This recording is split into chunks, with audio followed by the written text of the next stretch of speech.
With Memphis on the rise, Elon Musk buying Twitter, and Chris Rock getting slapped by Will Smith, it seems as though anything is possible in 2022. I mean, it's not like this Memphis team has come out of nowhere. There's a major factor as to why this team is so great, and that factor is Ja Morant. Yes, their superstar point guard has risen this franchise out of the trenches and all the way to the top of the league. After entering the league 3 seasons ago, this young man at Murray State has accomplished just about everything you could think of this early into his career. Once he was selected second overall in the 2019 NBA draft, it was only up from there. As Ja would beat out Kendrick Nunn, who disappeared into irrelevance, Zion Williamson, who can't stay healthy to save his life, and Brandon Clark, who played in Memphis or whatever, for the 2020 Kia Rookie of the Year. The decision was a landslide, where Morant received 99 first place votes from a global panel of 100 sports writers and broadcasters. He'd go on to average 17 plus points, 7 assists, and nearly 4 rebounds before the season ended in March due to COVID.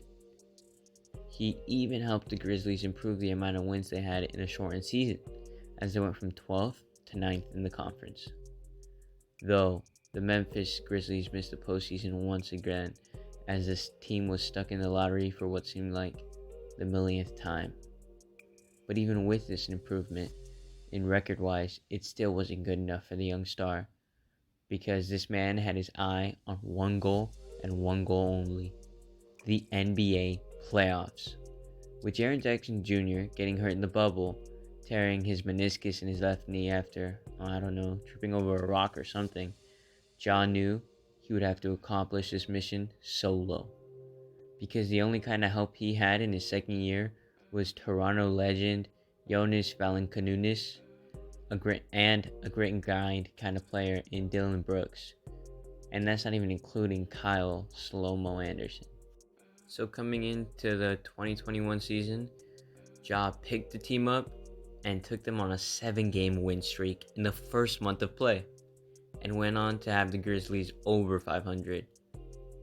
Then came the play-in games, where Memphis was the 9th seed, which meant the only way they would make it into the playoffs would be to win back-to-back winner-go-home games.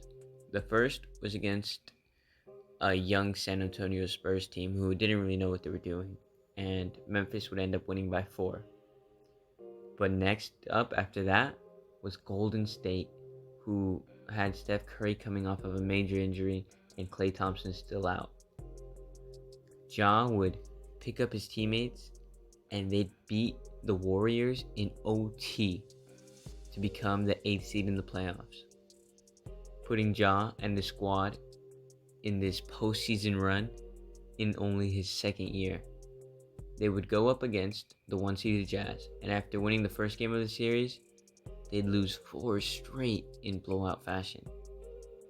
Next is the 2022 NBA season, where Memphis went out and acquired Steven Aquaman Adams, and Taylor Jenkins finally made the decision to start second-year stud Desmond Bone Baines.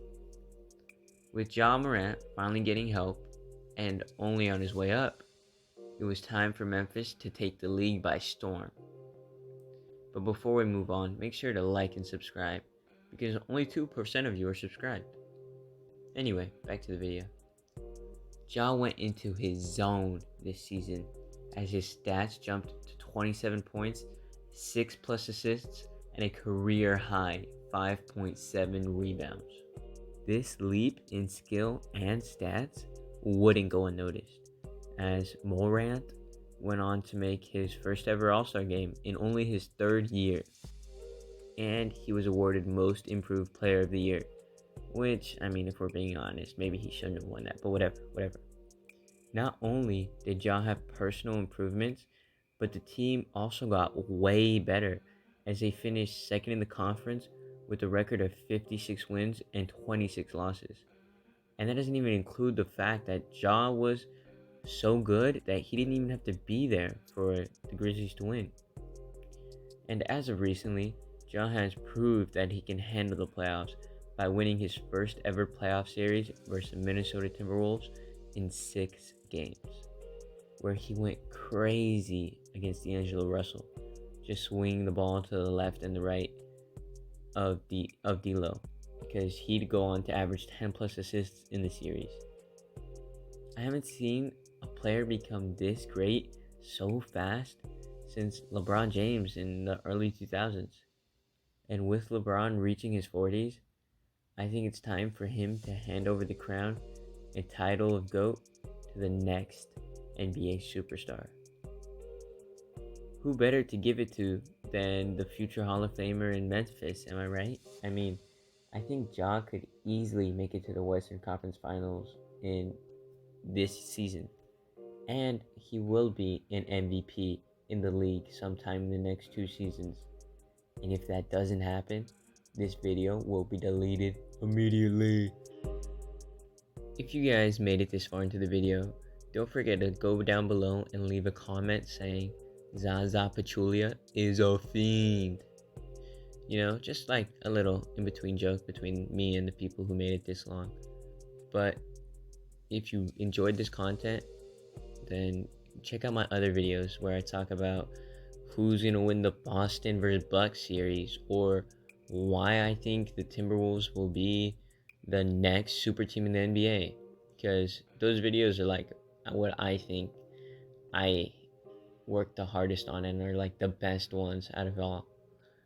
But the next video I have planned will be even better, as it's going to be a take on what will happen in the Canelo Alvarez fight coming May 7th. So if you don't want to miss the video, make sure to turn on notifications and hit that subscription bell, because that video will be the greatest of all time. Get it? Alright, whatever. Later.